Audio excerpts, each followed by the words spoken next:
Hello everyone, welcome back to my channel. My name is Jasmine. I'm a licensed mental health counselor counseling from a Christian perspective, and I'm also the owner of the Oasis Mental Health Counseling Services.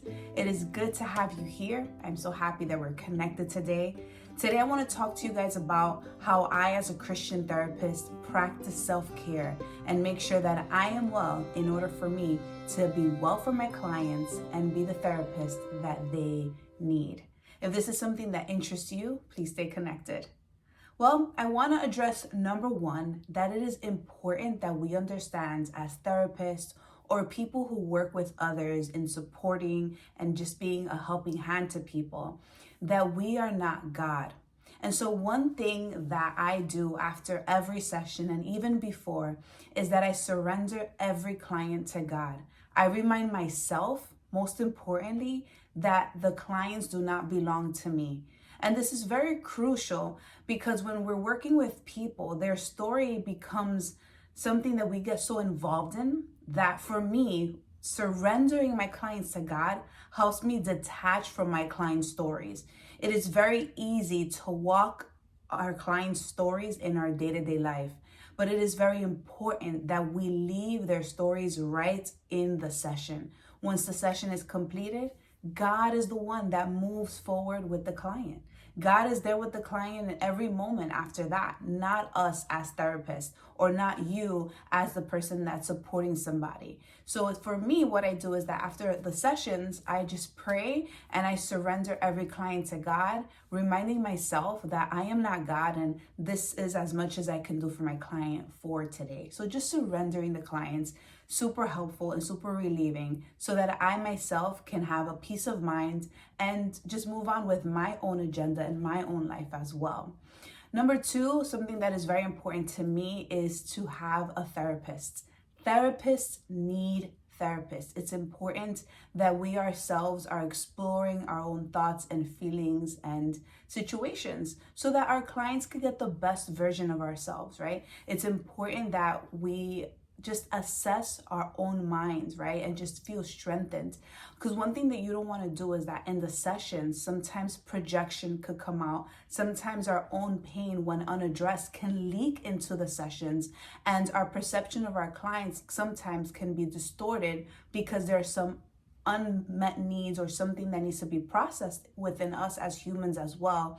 So to have someone like a therapist on your side that you can also explore your own thoughts and feelings and emotions are super important to have a unique and authentic experience with your clients when it's their turn to have a session with you. So having a therapist as a therapist doesn't devalue your positioning as a therapist. I believe it actually enhances you as the professional. It actually helps to connect with your clients in a deeper level because you know what that's like. You're still called even though you're broken. It's just the process. But if you're called to do this, if God has anointed you to counsel others, it is so important that you as well have a group of people or a person in your life that is also helping you process your own. And so I mentioned group because this is my third point.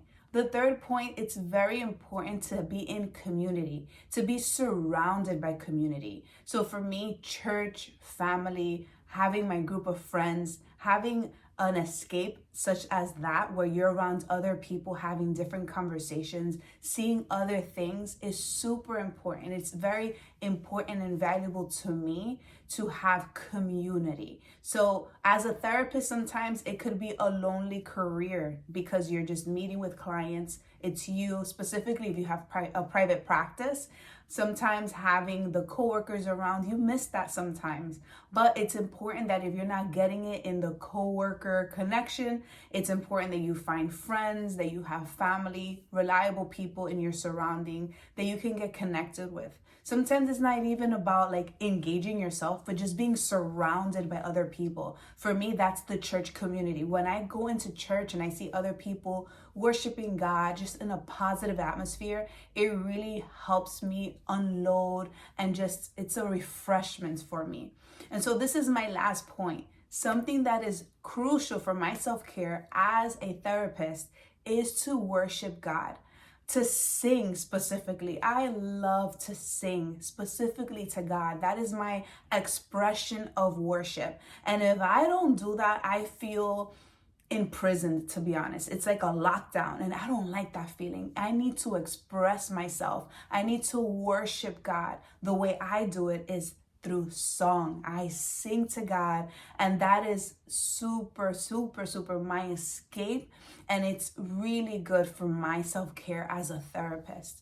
So if you yourself are working with others and you yourself are being an empowering person for other people, it is very crucial, specifically as a believer in Jesus Christ, that you have your moment with God, that you have your intimate experiences with God, hopefully on a daily basis, where you can praise Him, where you can unload, where you can worship Him. Let me tell you, it is what centers me, and I believe it is something that can center you when you worship God intentionally, to unload and to receive and to rest in His presence. Well, guys, this is super important. If you are a caregiver, if you are a therapist, if you are somebody that's serving others, that you also know what it is, the things that you need to do to make sure that you are well for yourself and for the community that you are serving. Well, if this was helpful for you, please let me know in the comments below. Share with someone that you believe will need to hear this. And I hope to hear from you soon. I hope to connect with you soon. Let me know what other material you need me to answer when it comes to faith therapy.